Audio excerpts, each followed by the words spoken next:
Isn't hockey season over with by now? We will double your fun and show you the home runs. Antonio will do whatever he can to avoid the tag at the plate. You will want to discuss this one when it's over. So swing away. Sportsnight is next. Hello, everyone, and welcome to Sports Night. I'm Joe Young. And I'm Howie Shapiro. Another jam-packed show tonight, Joe Young.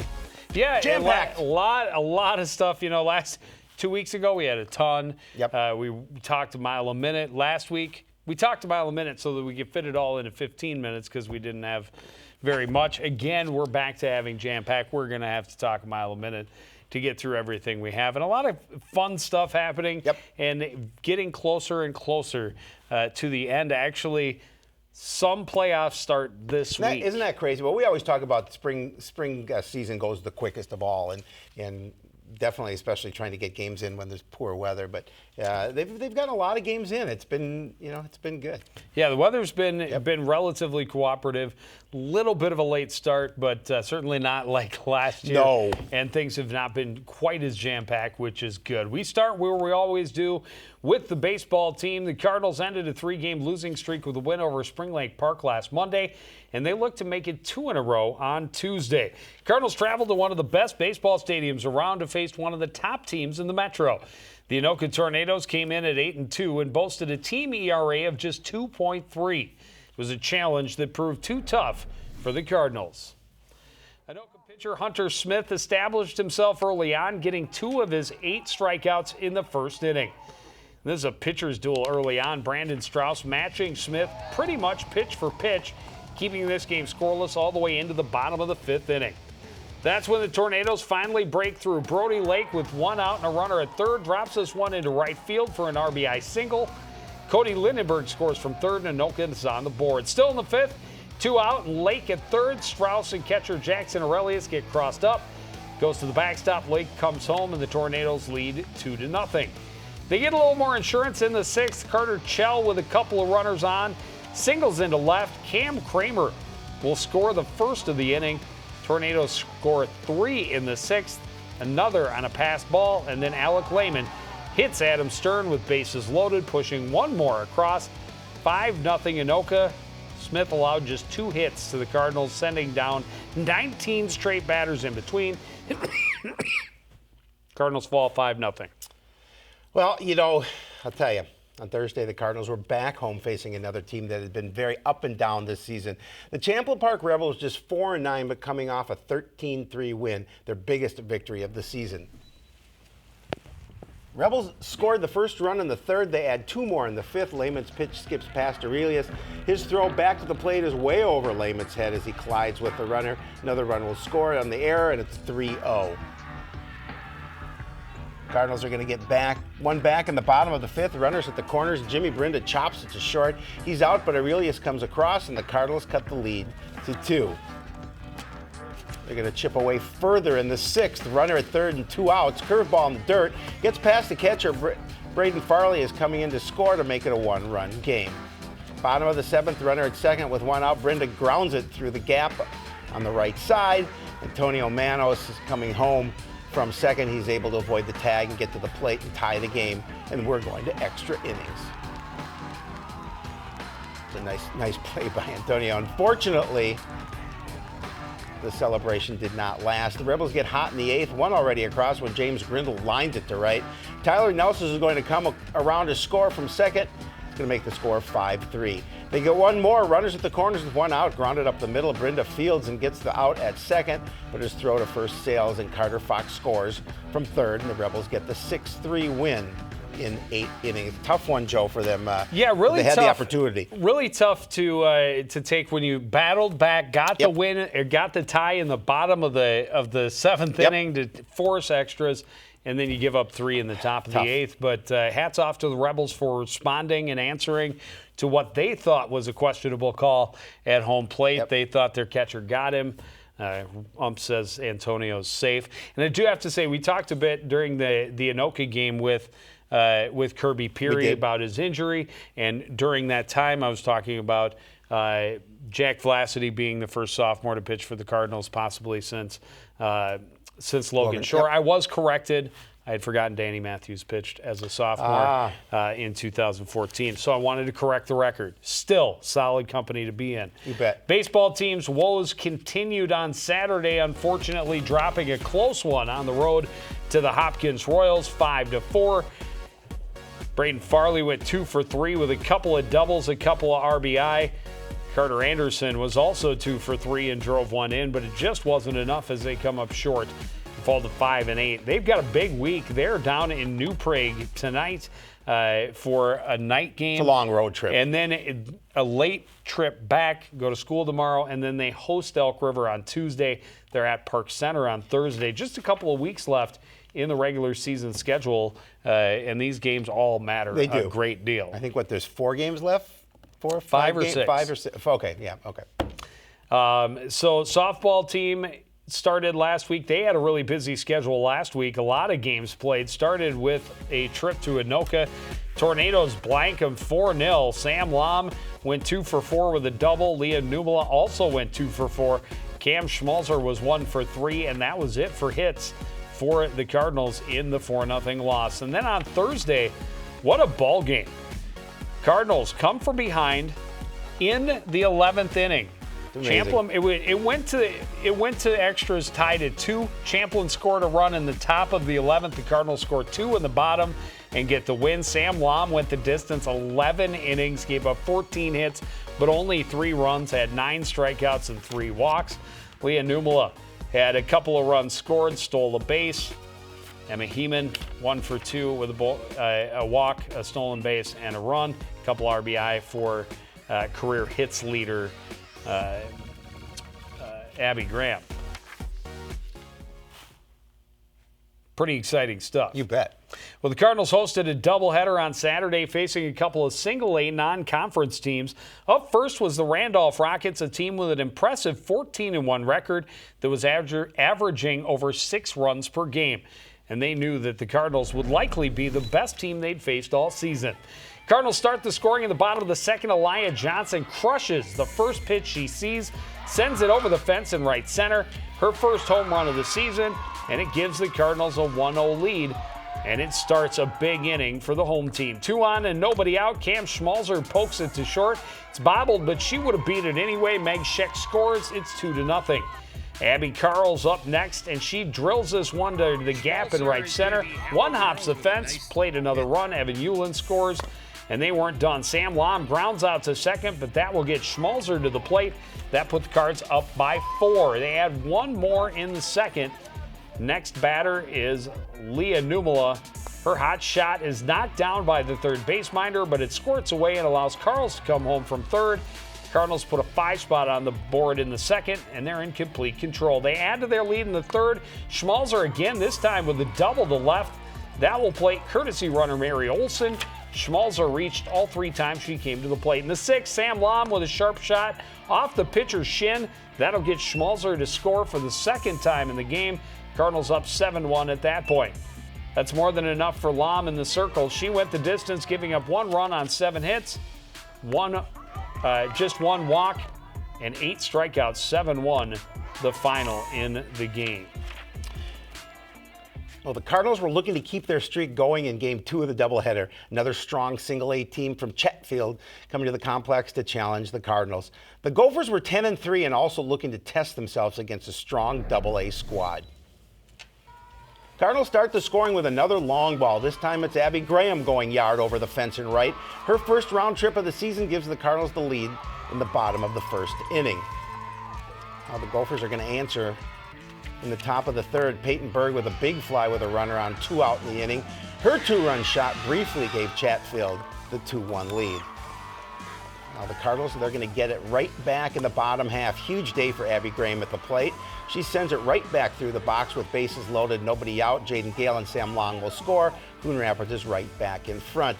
Aliyah Johnson is up next. She skies it down the right field line. It falls between 2 fielders. Graham is out at second, but Numala scores from third, and the Cardinals are up 4-2.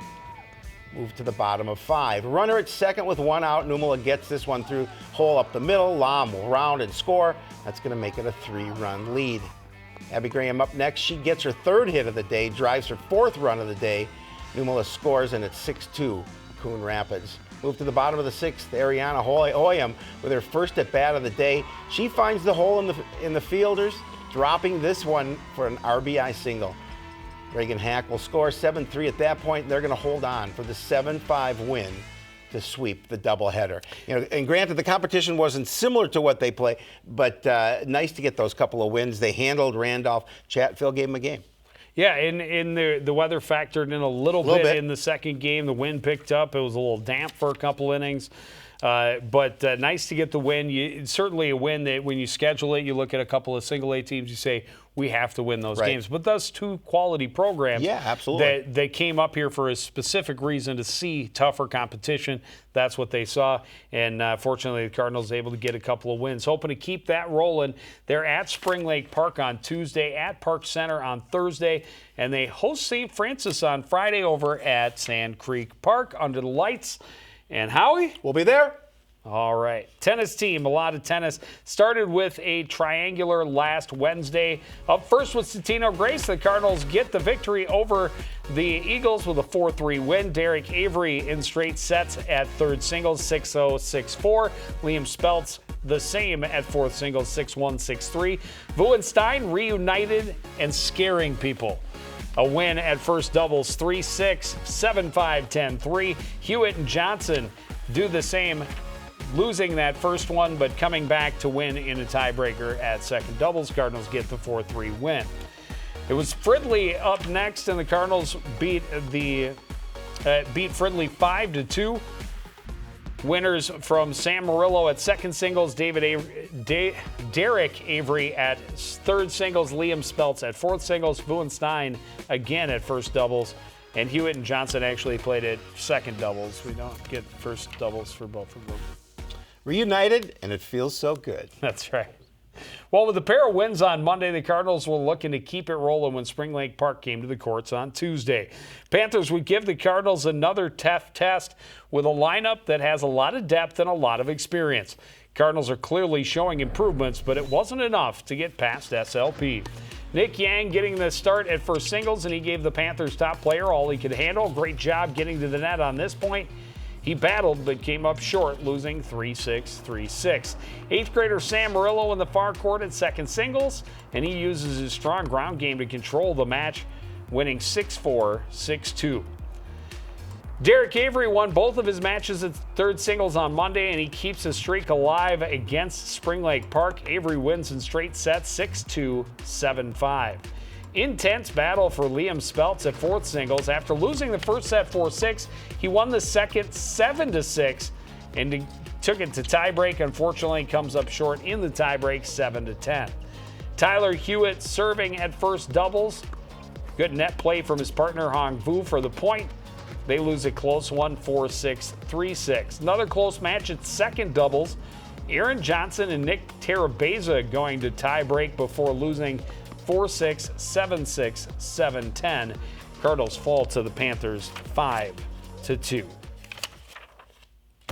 Yeah, tough one there, obviously, to lose. And again, this is a team that's kind of evolving as the season goes. So it's kind of interesting to see what the combinations they come up with. Well, and they were able to bounce back and get a win against Armstrong on Thursday. Caden Carey getting the victory at fourth singles, and the Cardinals sweep the doubles. I'm not entirely certain. I know Caden's a good athlete. I don't think he played both third doubles and fourth singles.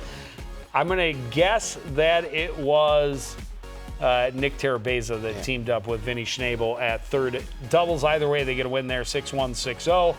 Hewitt and Speltz, 6-0, 6-1. Vu and Stein continue to roll, 6-3, 6-1. The final there. Caden Carey's first. By the way, his score is impressive. He loses 1-6 in the first, comes back and wins 6-3, 6-3. Nice.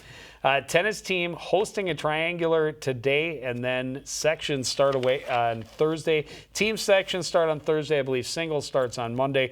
They're kind of intertwined and back quickly and forth, but we will have playoff tennis to talk about next week on Sportsnight. That'll be good.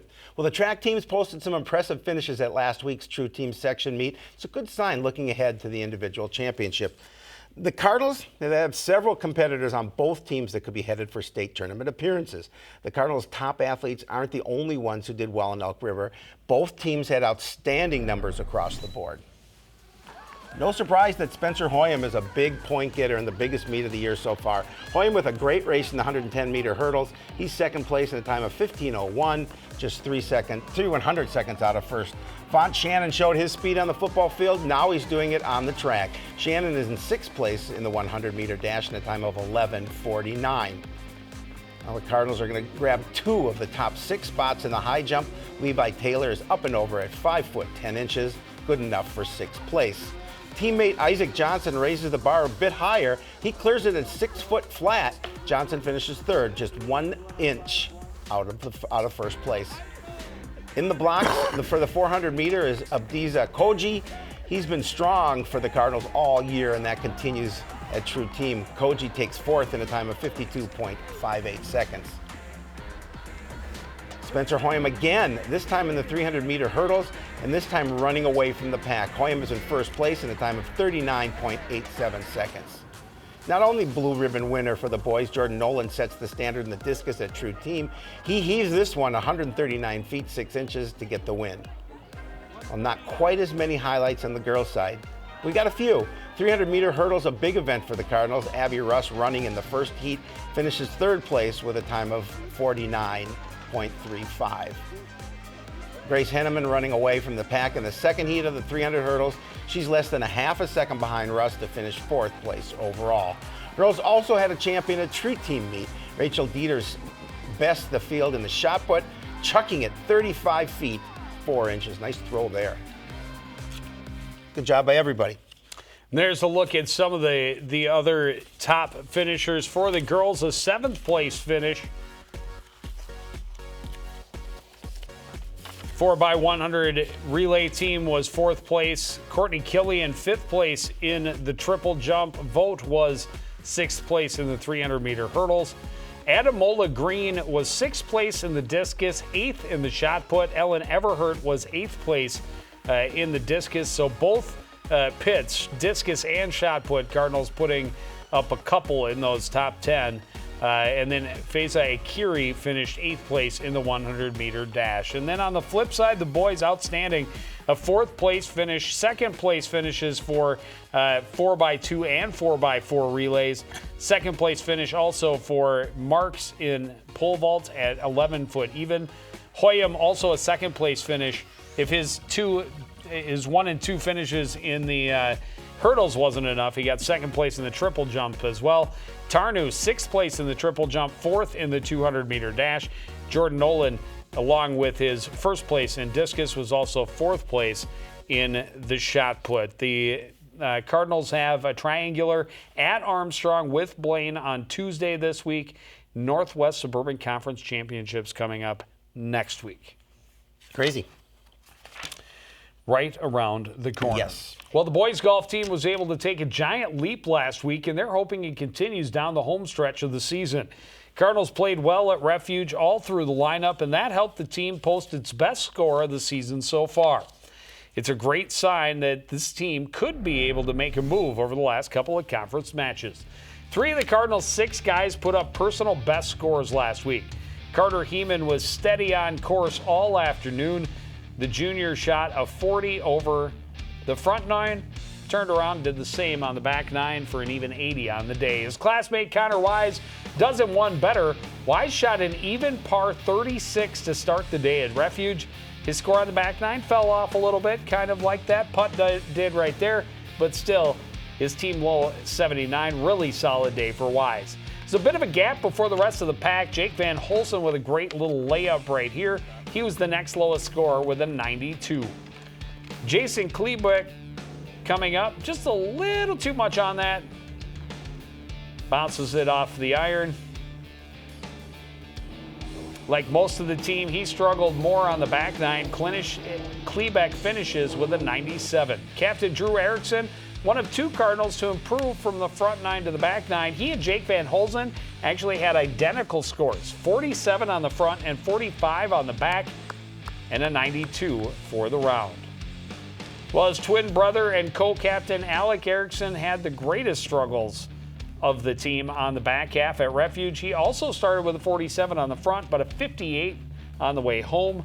Landed him with a team high 105. Cardinals, though, as a club, have their best score of the year by 32 strokes. That's great. Posting a 343. A 79 and an 80, though. That's phenomenal. Those are very nice scores. They'll take those all day long. Yes. They'd like to see 4 scores in the 70s Well, or yeah, very that low would be 80s. good. That would be good. But they're not far away. Nope. And everybody's showing improvement. But, sometimes you get into those ruts and you just can't get out. Especially with golf. Cardinals, just a couple of events left. They're at Victory Links on Tuesday of this week. Next Monday, they're at Loggers Trail. And then the Northwest Suburban Conference Championship next Thursday is at Bunker Hills Golf Course. Girls golf team had a really busy last week. It started with the Northwest Suburban Conference mid-season tournament where the Cardinals finished 10th place. They were very happy with these scores. Whitney had a team low 96, Garbo a 97, No a 102, Bezcalo a 111 along with Bissett, and Goldman rounded it out with a 128. But a 406 as a team is solid. 204, very nice as well. Garbo leading the way with a 46. Whitney shot a 49 against Andover. Samet a 54. Noah 55. Goldman a 56. And Bissett a 58.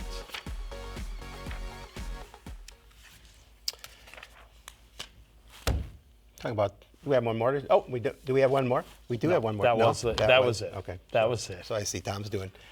So the Cardinals finished their busy week with a trip to Elk River on Thursday. This is a trip they just as soon forget. The girls put up solid numbers in both of their rounds earlier in the week, and they were just a few strokes away from getting below 200.